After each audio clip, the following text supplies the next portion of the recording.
like that? Welcome back to another episode of Survival Time. We finna get into like the Sanctuary City situation. I'm really geeked to get into this because of the simple fact a lot of people act like this shit is a game.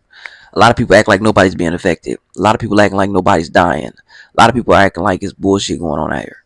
So I really wanted to dig into this situation because I'm tired of people bullshitting people. I'm getting sick of seeing like everybody thinking it's a game. I'm getting sick of people thinking shit is sweet. When migrants come over here, it affects a lot of shit. It ain't just taxes. It ain't just people. It ain't just strawberries getting picked, bitch. It ain't just fruit and construction on your house and all that bullshit. It ain't your front lawn just getting cut. It's a lot of bullshit that happens behind motherfuckers coming over here illegally. Somebody who don't understand the language, a lot of times, especially if they don't understand the terrain of the place that they're in, you gotta realize they moving on survival mode. You always moving on survival mode, but you moving on survival mode like on some life or death shit at that point. Because everything is new and foreign to you. But we finna see what the fuck they talking about. Hi, my name is Jessica Gorman. Can you turn on your microphone?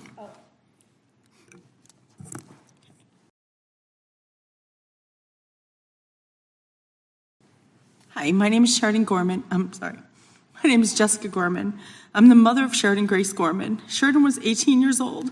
She was a freshman at Loyola University Chicago. She was beautiful. She was funny, faithful, loving, full of plans to build something with her life. On March 19th, Sheridan went with friends to the lakefront in Chicago because they hoped they might see the northern lights. She never saw those lights.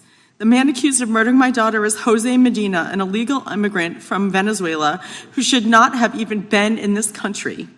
And even after committing a crime and having an outstanding warrant, he was left on the streets of Chicago to murder my innocent American child. But this story, it's not about him. This story is about my Sheridan. It's about how failed border policies, sanctuary city laws, and twisted leaders refused to cooperate with ICE. They sent her to her grave. It's about a government and politicians that forgot their first priority. And the question before this committee is painfully simple. When did protecting our American citizens stop being your first priority? And even more important, why did protecting our American citizens stop being your first priority? I want an explanation, I need one, and I deserve one. But first I want you to know who my Sheridan was. I want you to understand what we all lost because of your mismatched priorities. My husband and I have always joked that our older daughter, Madeline, is our pride. Well, Sheridan was our joy.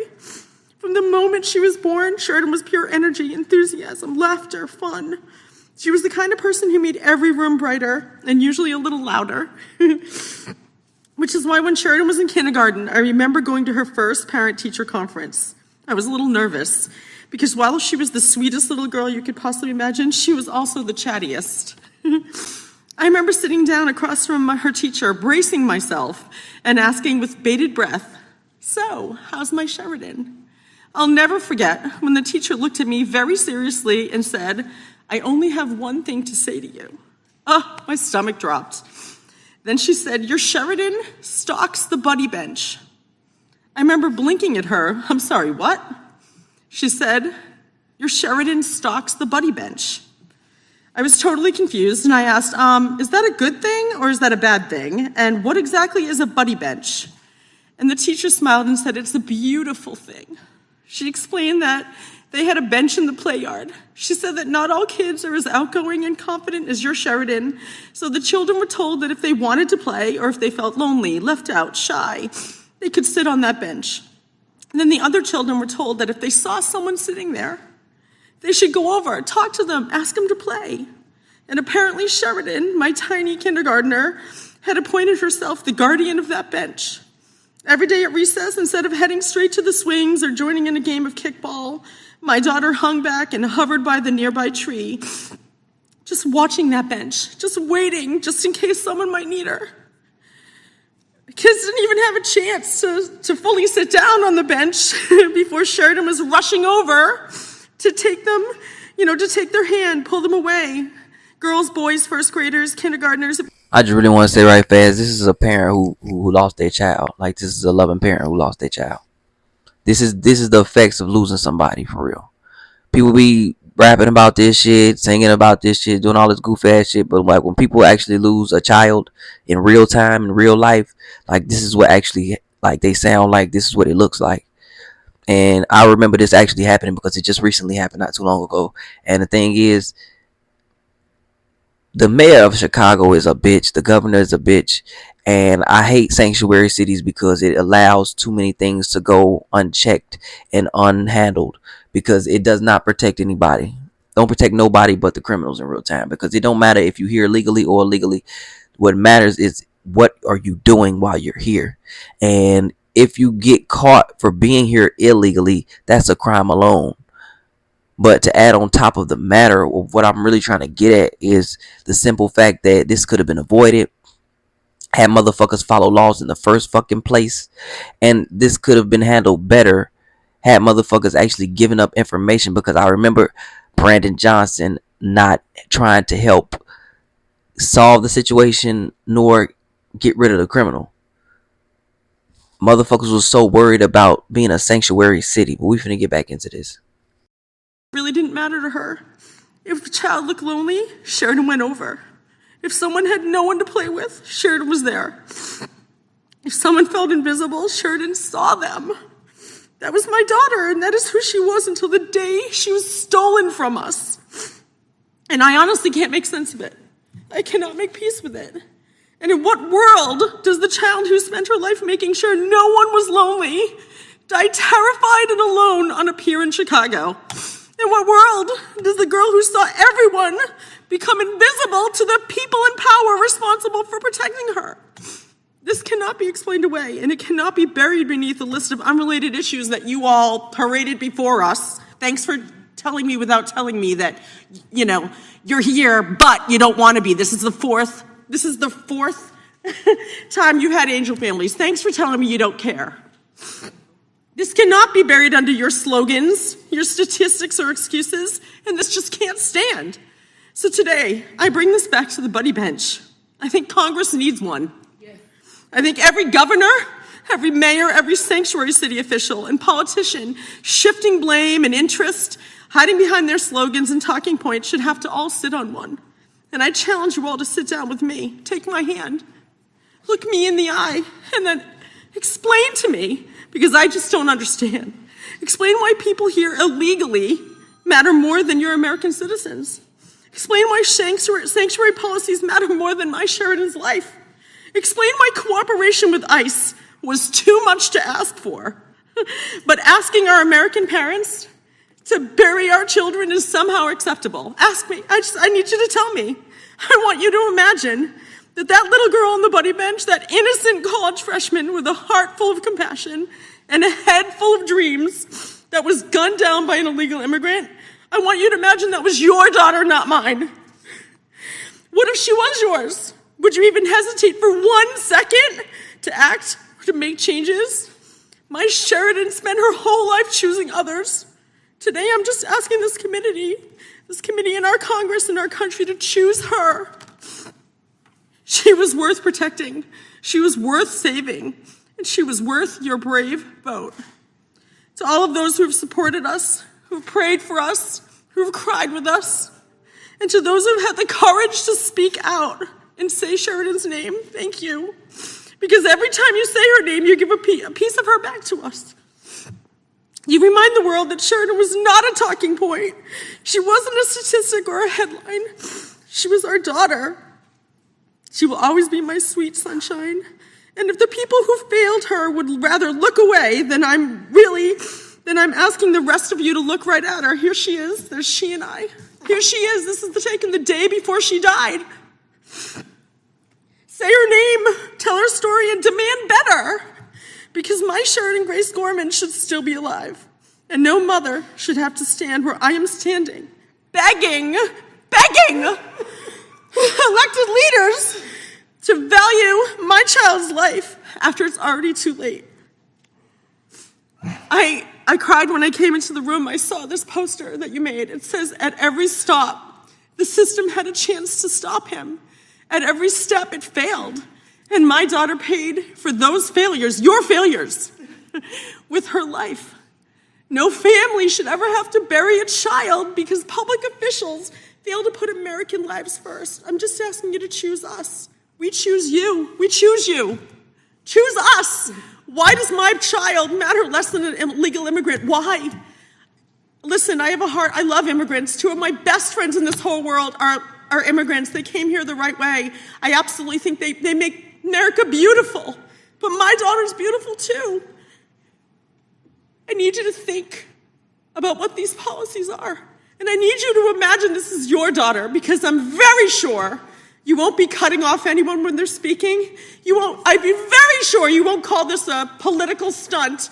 The grief is real. Every day I wake up with unimaginable pain.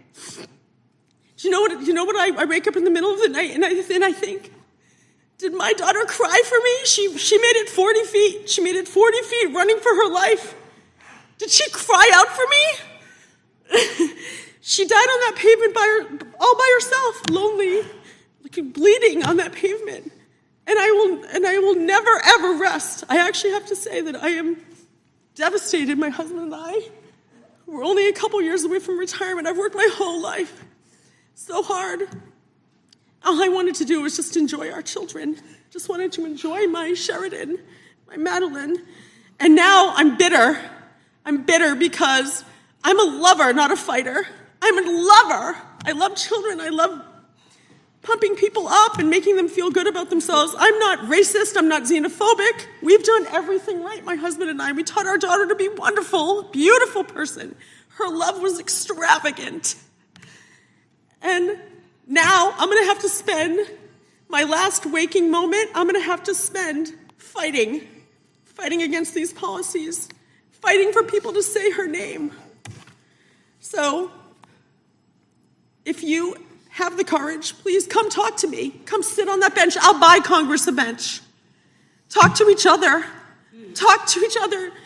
We shouldn't be screaming across the room. I mean, we also shouldn't say but, because I have to just say, and I understand that you're here for a reason. I don't understand why it's only the Republican side that cares about our American children. And I know that you're a mother. I know that you're a father. I deeply value that. But basically what you just did, what you said was, I'm so sorry for your loss. I have a daughter too. I have a son. I feel your pain. You don't. You don't feel my pain. Because the next words out of your mouth were, but. I want people to realize how much these bitch ass niggas really just out here fishing for votes. And the fact that a lot of these immigrants came over here was really just for niggas to get votes and push people out of like being able to have power to vote them out, because people were starting to see through their bullshit and a lot of people were switching sides. And they was making this thing about racism when this really has nothing to do about racism or anything with racism. You can't go to any country for free and with no green card, bitch. They're going to kick you out. Every country has something protecting it. Whether it's a wall or whatever, every country has something protecting it. Borderlines, all of that shit. So you're not finna sit here and bullshit me with this. I'm not one of them.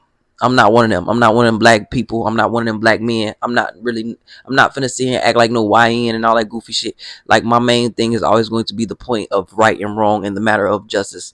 And people will always bullshit you with the lies and the product of a conversation that they had with somebody else, or just the bullshit that they hear on the news, and oh, how this person's racist and this, that, third. It's like, nah, nigga. People out here losing their lives. We saw a state trooper lose his life. We saw a collision not too long ago happen on the E-way where some dumbass tried to do a U-turn on the highway or whatever. And my whole issue with all of these motherfuckers are, none of this shit should be allowed. This circus that everybody been putting on has been for nothing but political gain. And it's on one side. Because people don't want to be against this one side, because they want the people to be veering and voting for them. Nah, this is where you have people like Mom Donnie and AOC taking over, and people actually believe in the bullshit that they telling you. Fuck that. I don't buy it, and I'll spit in their motherfucking face or slap either or of them, because you can't tell me that this shit is right and this shit makes sense when nobody else is doing no such thing. More third world countries are taking more armed force to progress and hold down the fort where they at than America was when Joe Biden was in office. People fighting Donald Trump on shit that they would never fight Barack Obama on. People fighting Donald Trump on that shit because the news is telling them to. When Barack Obama was in office, Barack Obama did a lot of shit that he really shouldn't have done. He costed a lot of money that he shouldn't have costed. Same thing with Joe Biden. Same thing with George Bush. Same thing with so many other people before them. I can get into Bill Clinton. People need to learn to see through the bullshit and have a better understanding of how things work and why things go the way they go. If I gotta go to jail for committing a crime, bitch, so should you. Just because I'm legally over here don't mean I'm the only motherfucker that should go to jail. And if these motherfuckers will hunt me down like a fucking dog and shoot me in the street, and that's how black people really feel about police, then why the fuck are we fighting with ICE or even fighting about what the fuck Mexican rights or Venezuelan rights or Chinese rights? We shouldn't give a fuck about none of that shit because the law comes for us. But I feel like as Americans, the law will come for us, period, depending on whatever the crime is or whatever we did, period, point blank. The law is going to come for us. The government will come for us if we owe money, whatever. What the fuck makes these motherfuckers ineligible for that? But I'm not finna sit here and bullshit you. There's no but when your child is in the coffin. There's no but. And I need you to understand that. And if you ever want to talk about it, I'm here. I'm going to buy you a bench. You can put that on the record. I'm going to buy Congress a bench. And they can come and sit and hold my hand and look me in the eye and explain to me why illegal immigrants are more important than my daughter. I really want to know because I don't understand. Please, I welcome you. I will listen. I will listen. I care. I just need you to explain it to me because I don't and I fear I will never understand. Thank you. As far as this situation go, I really want to say rest in peace to this woman's child. She did not deserve to die like that. She was attacked by two immigrants, and it was like I think they was Venezuelan or they was Hispanic. That's one thing I know for a fact because this was a little while ago. And I keep saying this, man. Nobody's protecting the youth out here. Nobody cares about the children. Nobody cares about the future. They only care about right now. Everybody's caught up in right now, especially the Democratic Party. And that's why I try to chew niggas the fuck up when they speak on the Democratic Party and they bring these niggas to me and make it seem like these guys actually have our like safety and well-being in the forefront. I don't believe that with the bullshit that they planning and the bullshit that they executing on and the bullshit that they fighting against. What you need to do is work on benefiting the American citizen, whether it be through taxes, property, whatever. Do more to benefit us. When New York start cutting police and they start not paying motherfuckers to become policemen and they start not trying to hire new policemen, you see what I'm saying? It affects the citizens because New York has crime like a motherfucker. Same thing with Chicago. These motherfuckers are out here paying for fucking cameras instead of paying for police. They're going to cut the budget on police, but they're going to add more money to the immigrant situation. I need to run for fucking mayor or something because it seems like anybody can do it. Gavin Newsom's a bitch ass nigga too. He's a dick up the ass type nigga too. And that's another nigga that wants to run for president, and people will fall for that charisma and all of that swagger, if you want to call it that. But I don't trust no nigga that keep their hair gel back and all that, man. What I'm gonna say is exactly this, and I'm gonna leave it at that. Rest in peace to this child. No parent should go through this, and the fact that this should have never happened in the first fucking place. If this would have been handled properly, none of this would have happened. This little girl would still be here. A lot of shit would be totally different. But people open up the floodgates of hell and they just be partying it up with the devil because they feel like it's the right thing to do because it feels good. But when I remember watching Noah's story as a child, I remember seeing that evil is very persuasive. And I remember them people dancing around that gold calf and not praising God because it felt like the right thing to do. Because they were told it was the right thing to do. Fuck what Moses talking about. It come with too many restrictions, too much work, too much this, too much that. They'll rather bullshit their life away because it's easier, it's fun, let's do this. But y'all let me know what the fuck y'all think, man. Like, subscribe, and all that. Peace. I'm out. But I don't support no sanctuary policies. I don't support no sanctuary cities. And I damn sure don't support no Democrat for real. I support who I support. And people be mad at me for fucking with Donald Trump. I don't give a fuck about what the fuck you feel. It's real shit going on, and that man is attached to real situations that you know nothing about, nor do you want to gain an understanding of. You just want to have hatred towards somebody because it's easy to pick a villain. Because personally, you don't want to face the man in the mirror. The fuck out my face, I'm gone.